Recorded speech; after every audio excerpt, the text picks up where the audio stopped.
Hello everyone, इस video में हम लोग क्लास 12 मैथ के सीबीएसई ने जो 2024 में क्वेश्चन पूछा था सेट 6511 में उन सारे प्रॉब्लम में से 10 एमसीक्यू को इस वीडियो में हम लोग सॉल्व करेंगे। जिसका पहला क्वेश्चन है कि a function f from R plus to R, जहाँ पे आर प्लस क्या है, नॉन नेगेटिव रियल नंबर्स है, क्या डिफाइन किया गया function f x is equal to 4x plus 3। यहां पे हम लोग को कहा गया कि एक फंक्शन डिफाइन किया गया है एफ एक्स, है ना। एक फंक्शन डिफाइन किया गया है यहाँ पे एफ एक्स, वो है 4x प्लस 3। अब कह रहा है इसमें कि इसमें से कौन सा ऑप्शन सही है, 1 और ऑन टू चेक करके बताना है, ठीक है। तो अगर हम लोग 4x प्लस 3 को बहुत तरीके से कर सकते हैं। एक तो वही तरीका है कि x1 x2 दो ले लो डोमेन से, है ना, दो ले लो एलिमेंट r प्लस से, और fx1 इक्वल टू fx2 लेके चलो, एंड फिर वहां से x1 इक्वल टू x2 दिखा दो। वो हो गया जब हम लोग को सब्जेक्टिव पूछा जाए इस पर, तब हम लोग ये चीज़ करते हैं। और अगर 1 दिखाना हो तो बेस्ट तरीका क्या है कि फंक्शन का डिफरेंशिएशन कर दो, जहां पे आपको शो नहीं करना होता है, सिर्फ चेक करना होता है 1 है या फिर नहीं है ना।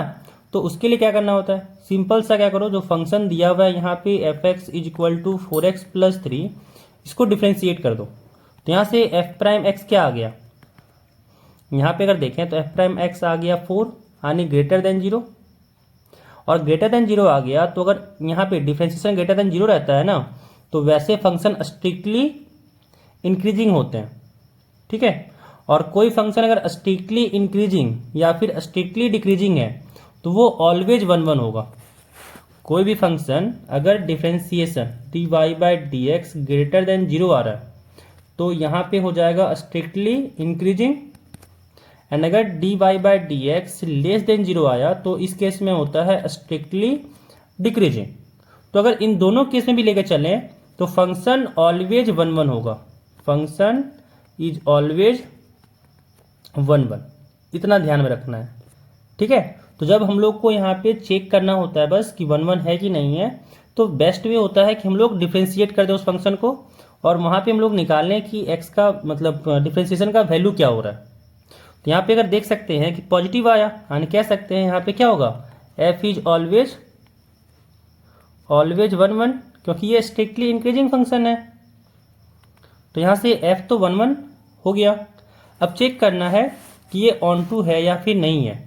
तो अगर इसका ग्राफ देखें हम लोग, यहाँ पे 3 तरीके से देख सकेंगे कि 1 अगर से यहाँ पे एक तरीका यहाँ से भी हो जाता है 1 के लिए, और एक तरीका ये भी रहा, और एक तरीका ग्राफ से भी हम लोग देख सकते हैं, है ना। और ऑन टू के लिए हम लोग ग्राफ यहाँ पे देखेंगे और उससे बताएंगे कि ऑन टू है कि नहीं है।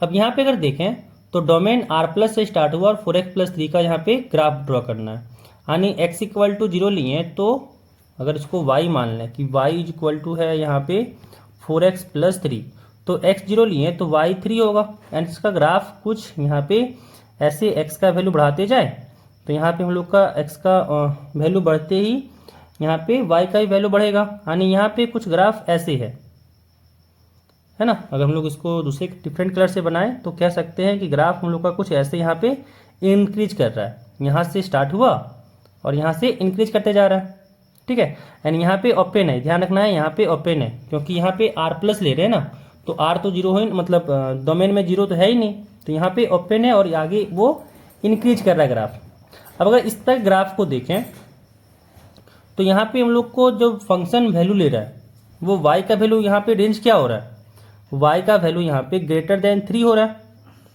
तो 3 से नीचे के लिए कोई भी वैल्यू यहाँ पे हो रहा है क्या, जो डोमेन से मैप कर रहा होगा। तो यहाँ पे एक भी एलिमेंट ऐसा नहीं मिल रहा है जो नीचे 3 से छोटा वैल्यू के लिए मैप कर रहा है, इसी कारण से कोडोमेन रेंज के बराबर तो नहीं हो पाएगा। तो जब कोडोमेन रेंज के बराबर नहीं होगा तो उस केस में क्या कहेंगे कि फंक्शन ऑन टू नहीं है, यानी यहाँ पे कह सकते हैं कि फंक्शन कैसा है, 1 तो है ना, क्योंकि अगर देखें यहाँ पे line parallel to x axis खींचे तो एक ही बार कट कर रहा है, तो फंक्शन यहाँ पे 1 तो है। जैसे क्या बोले ना कि भाई अगर हम लोग एक्स एक्सिस के पैरेलल में लाइन खींचते हैं और 1 चेक करते हैं ना, तो वही कह रहे हैं। तो यहाँ पे देख सकते हैं कि कहीं भी अगर लाइन खींचे तो वो एक ही बार कट कर रहा है। तो फंक्शन यहाँ पे 1 1 तो है, ठीक है। और फंक्शन यहाँ से ये प्रूफ हो गया कि y लेस देन 3 के लिए, y less than equal to 3 के लिए कोई भी मैपिंग है ही नहीं डोमेन में, जिसके कारण से हमको y less than equal to 3 मिले। बट यहाँ पे कोडोमेन जो है वो रियल नंबर है, तो यहाँ से कह सकते हैं कि फंक्शन क्या होगा, 1 1 तो होगा बट ऑन टू नहीं होगा। तो ऑप्शन ए यहाँ पे करेक्ट ऑप्शन होगा। अब चलते हैं नेक्स्ट प्रॉब्लम में। अगला प्रॉब्लम कह रहा है कि if a matrix has 36 element the number of possible orders it can have. हम लोग को कह रहा है कि टोटल यहाँ पे ना यहाँ पे कह रहा है कि 36 एलिमेंट्स है एक मैट्रिक्स में, 36 एलिमेंट्स है। तो यहाँ पे कह रहा है नंबर ऑफ पॉसिबल ऑर्डर क्या होगा। तो 36 को जितना फैक्टर्स में हम लोग लिख सकते हैं उतना ही होगा नंबर ऑफ मैट्रिक्स, ठीक है। तो कैसे, जैसे यहाँ पे 36 को लिख सकते हैं 1 इंटू 36 में, है ना। तो जब 1 इंटू 36 लिख सकते हैं तो उसका उल्टा 36 इंटू 1 भी लिख सकते हैं। दूसरा लिख सकते हैं 2 इंटू 18 के फॉर्म में, तो यहाँ से क्या हो जाएगा 18 इंटू 2 भी लिख सकते हैं। तीसरा हो जाएगा 3 इंटू 12, तो यहाँ से 12 इंटू 3 भी एक मैट्रिक्स बनेगा। अगला है 4 इंटू 9, तो एक 9 इंटू 4 भी बनेगा। अगला है 6 इंटू 6, है ना। तो टोटल यहाँ पे कितना फैक्टर बना, मतलब कितने तरीके से 36 को मल्टीपल में लिख सकते हैं। तो 1 2 3 4 5 6 7 8 9, तो टोटल यहाँ पे 9 पॉसिबल ऑर्डर्स हैं, जिसका यहाँ पे कह सकते हैं टोटल हम लोग का 9 पॉसिबल ऑर्डर्स है। अब चलते हैं नेक्स्ट क्वेश्चन पे। अगला क्वेश्चन कह रहा है कि let f x be a continuous function. F x यहाँ पे कह रहा है कि कंटिन्यूअस फंक्शन है on closed interval a to b and differentiable on open interval a to B. F continuous है एंड डिफरेंशिएबल है। कह रहा है then the function f x is strictly increasing in a to b if. तो यहाँ पे simple सा answer है ना। कह रहा है कि स्ट्रिक्टली इंक्रीजिंग है। अगर एफ एक्स स्ट्रिक्टली इंक्रीजिंग है ए टू बी, तो पीछे भी बात की है ना कि डिफरेंशिएशन क्या होगा स्ट्रिक्टली इंक्रीजिंग के लिए, डिफरेंशिएशन ऑलवेज पॉजिटिव होगा। तो यहाँ से बस सिंपल से देखो कहाँ पे डिफरेंशिएशन पॉजिटिव है, तो यहाँ पे दिख रहा है हम लोग को ऑप्शन बी में, तो बी हो जाएगा इसका ऑप्शन। नेक्स्ट क्वेश्चन चलते हैं। कह रहा है इफ यहाँ पे एक मैट्रिक्स दिया हुआ, दो मैट्रिक्स इक्वल मैट्रिक्स है, तो यहाँ पे हम लोग को निकालना है 24/x प्लस 24/y का वैल्यू। तो यहाँ पे हम लोग इक्वल मैट्रिक्स का लगाएंगे कंडीशन, क्या हो जाएगा x प्लस वाई 6 के बराबर हो जाएगा, x प्लस वाई 6 के बराबर हो जाएगा, एंड यहाँ से x इंटू वाई 8 के बराबर हो जाएगा, है ना। अब क्या करते हैं x प्लस वाई को x इंटू वाई से डिवाइड कर देते हैं, तो क्या हो जाएगा x plus y by x into y, ये इक्वल हो जाएगा 6/8 के, है ना। अब क्या करते हैं दोनों तरफ क्या करते हैं ना 24 से मल्टीप्लाई करते हैं, क्योंकि साथ में 24 भी चाहिए, तो दोनों तरफ 24 से मल्टीप्लाई कर दिए। अब यहाँ पे 8 से 24 कटा 3 टाइम्स में। अब यहाँ पे अगर देखें लेफ्ट हैंड साइड में क्या आया, अगर एक्स वाई से डिवाइड करें तो यहाँ पे आया x by x into y plus y by x into y, this is equal to 18। x से x कटा, y से y कटा, यहाँ पे क्या हो गया जब 24 को अंदर में मल्टीप्लाई कर दिए तो यहाँ से आ गया 24/y plus 24/x is equal to 18। यानी यहाँ पे इसका जिसका वैल्यू पूछा गया था इसका वैल्यू कितना आ गया 18 आ गया, यानी यहाँ पे ऑप्शन डी हो जाएगा इसका आंसर। अब चलते हैं नेक्स्ट क्वेश्चन पे। अगला क्वेश्चन कह रहा है कि integration of F x limit दिया हुआ है फ्रॉम ए टू बी, है ना। तो यहाँ पे अगर इस क्वेश्चन में बात करें हम लोग, तो ये तो सिंपल सा फॉर्मूला देता है। क्या देता है फॉर्मूला, तो एक आप लोग इंटीग्रेशन में मेथड पढ़े होंगे किंग रूल। इंटीग्रेशन में एक मेथड पढ़े होंगे आप लोग किंग रूल। क्या कहता है, ये कहता है कि अगर इंटीग्रेशन ए टू लिमिट दिया हुआ है A to B F x D x, तो ये इक्वल होता है integration from A to B F of A plus B minus x D x के, है ना। कि अगर उसमें हम लोग लिमिट को ऐड करके एक्स को सब्ट्रैक्ट कर दें तो ये दोनों आपस में इक्वल हो जाएगा। तो यहाँ से ऑप्शन कौन सा करेक्ट हो जाएगा, यहाँ पे ऑप्शन जो करेक्ट होगा वो है बी, है ना, किंग रूल, इस फॉर्मूले का नाम है किंग रूल। चलते हैं नेक्स्ट क्वेश्चन पे। अगला प्रॉब्लम कह रहा है कि let theta be the angle between two unit vectors a and b such that sine theta is equal to 3/5 है। साइन थीटा यहाँ पे दिया हुआ है कि 3/5 है ना। तो यहाँ से हम लोग निकाल सकते हैं कॉस थीटा, क्योंकि यहाँ पे ए डॉट बी चाहिए, है ना। तो ए डॉट बी क्या होता है, अगर ए डॉट बी की बात करें तो होता है modulus of a into modulus of b, साथ में होता है मल्टीप्लिकेशन कॉस थीटा का। तो पहले साइन थीटा से हम लोग को कॉस थीटा निकालना पड़ेगा, है ना। तो कैसे निकाल सकते हैं, तो बहुत से तरीके हैं, जिसमें से हम लोग एक जानते हैं कि क्या होता है plus minus root over 1 minus sine square theta, या फिर आप पाइथागोरस का भी यूज कर सकते हैं, है ना। आप चाहें तो पाइथागोरस का भी यूज कर सकते हैं। तो यहाँ पे इसको मान लेंगे थीटा, एक सेकेंड, यहाँ पे थोड़ा सा ढंग का ट्रायंगल बना लेते हैं। तो यहाँ पे बन गया एक ढंग का ट्रायंगल, ठीक है। ये थीटा मान लेंगे, तो यहाँ पे क्या हो जाएगा, ये हो जाएगा 3, ये हो जाएगा 4, यानी अगर हम लोग बेस निकालना चाहें तो क्या हो जाएगा 5 का स्क्वायर माइनस 3 का स्क्वायर, यानी यहाँ पे हो गया 25 माइनस 9, तो यहाँ से आ गया रूट ओवर 16 जो 4 के इक्वल होता है। यानी कॉस थीटा यहाँ से कह सकते हैं क्या आ जाएगा प्लस माइनस 4/5, प्लस माइनस 4/5, ठीक है। अब यहाँ पे अगर देखें तो यहाँ कह रहा है कि ए और बी दो यूनिट वेक्टर है, तो जो इसका मॉडुलस होगा वो जानते हैं हम लोग क्या हो जाएगा 1 हो जाएगा। तो यहाँ से ये भी हो गया 1, ये भी हो गया 1, और कॉस तक बराबर आ गया ये, यानी प्लस माइनस 4/5 हो जाएगा आंसर। तो यहाँ पे आंसर हो जाएगा इसका ऑप्शन सी। चलते हैं नेक्स्ट क्वेश्चन पे। अगला क्वेश्चन कह रहा है कि which of the following statements is true for the function, यहाँ पे एफ एक्स दिया हुआ है ना। तो यहाँ पे एफ एक्स दिया हुआ है और कह रहा है इसमें से कौन सा ट्रू है। कंटिन्यूअस और डिफरेंशिएबल के रिलेटेड पूछा जा रहा है क्वेश्चन। तो यहाँ पे अगर देखें तो x² + 3 x not equal to 0 के लिए है, और अगर x इक्वल टू 0 ले तो वो 1 है। और ऐसे प्रॉब्लम को हम लोग अगर देखें तो ये कंटिन्यूअस कब होता है, जब लिमिट x टेंडिंग टू यहाँ पे 0 है ना, तो 0 f(x) इक्वल टू ये f 0 के बराबर हो जाए। और यहाँ पे जब देखें इसमें 0 पुट करके तो यहाँ पे तो 3 आ गया, और f0 तो 1 दिया हुआ है, और ये दोनों आपस में बराबर नहीं है। इसी कारण से कह सकते हैं कि जो फंक्शन है वो x इक्वल टू 0 पे कंटिन्यूअस नहीं है ना। x इक्वल टू 0 पे ये फंक्शन कंटिन्यूअस नहीं है। तो यहाँ से क्या हो जाएगा, यहाँ से कह सकते हैं कि ऑप्शन यहाँ पे हो जाएगा सी। बाकी सब जगह पे कंटिन्यूअस और डिफरेंशिएबल होगा, सिर्फ x इक्वल टू 0 पे ही कंटिन्यूअस और डिफरेंशिएबल नहीं होगा, ठीक है। तो यहाँ से हो जाएगा इसका ऑप्शन सी। चलते हैं नेक्स्ट प्रॉब्लम पे। अगला प्रॉब्लम कह रहा है कि the integrating factor of the differential equation, यहाँ पे एक डिफरेंशियल इक्वेशन दिया हुआ है 1 minus x² dy/dx plus xy is equal to ax, ठीक है। अब यहाँ पे निकालना है हम लोग को इसका इंटीग्रेटिंग फैक्टर। तो पहले इसको हम लोग क्या करेंगे LDE के फॉर्म में लिख लेंगे, लीनियर डिफरेंशियल इक्वेशन के फॉर्म में। यहाँ से क्या कह सकते हैं dy/dx चाहिए यहाँ पे, है ना। तो 1 माइनस x² से पूरा थ्रू आउट डिवाइड कर देंगे। तो यहाँ से आ जाएगा x/1 माइनस x², यहाँ पे y is equal to ax/1 minus x²।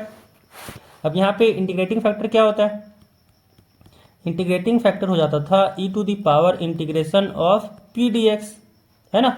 यहाँ पे क्या था dy/dx, लीनियर डिफरेंशियल इक्वेशन था dy/dx, यहाँ पे था p y is equal to q, और p और q यहाँ पे क्या था फंक्शन ऑफ x था, और इसी के लिए इंटीग्रेटिंग फैक्टर होता था e⁻ integration of p dx। It means y के साथ जो फंक्शन है उसका इंटीग्रेशन लेता था e⁻ में। तो यहाँ से हो गया e⁻ integration x/1 minus x² dx। अब देखें तो अगर ऊपर में 2 मल्टीप्लाई कर दें और 2 डिवाइड कर दें। अब यहाँ पे अगर देखें तो 1 माइनस x² नीचे है, तो इसको अगर हम लोग 1 माइनस x² को t ले लें तो यहाँ से आ गया -2x dx is equal to dt।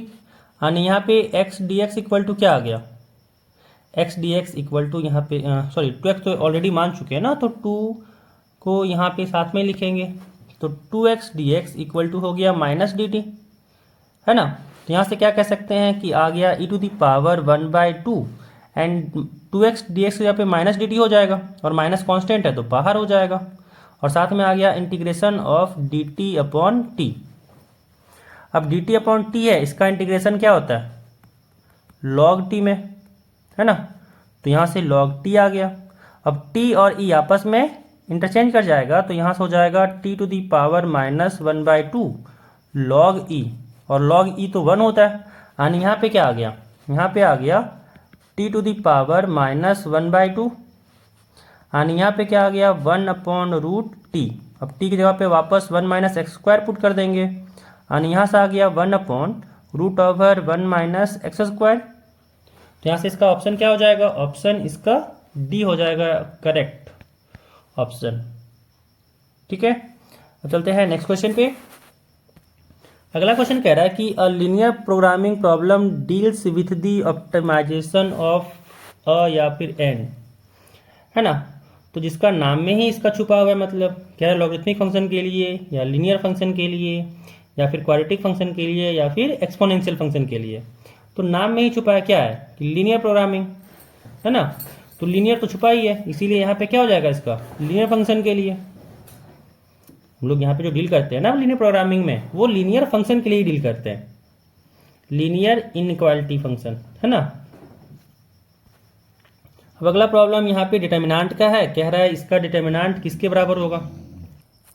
तो डिटर्मिनेंट निकालने का तरीका क्या था कि अगर हम लोग माने यहाँ पे ए बी सी डी दिया हुआ है, तो डिटर्मिनेंट निकालने का तरीका था कि ए को डी से मल्टीप्लाई करेंगे, तो यहाँ हो जाएगा ए डी, फिर बाय डिफ़ॉल्ट माइनस आता था, और फिर बी और सी का मल्टीप्लिकेशन, तो यहाँ हो गया बी सी।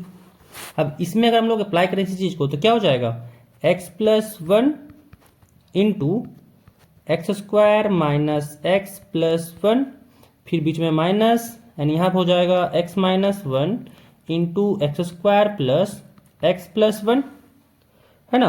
अब अगर इसको गौर से देखें, क्या गौर से देखना है, गौर से ये देखना है कि a³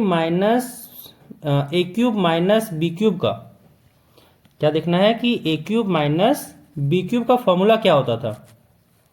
तो इसका फॉर्मूला होता था कि a माइनस बी, साथ में a², फिर minus a b, sorry a² plus a b, फिर प्लस b²।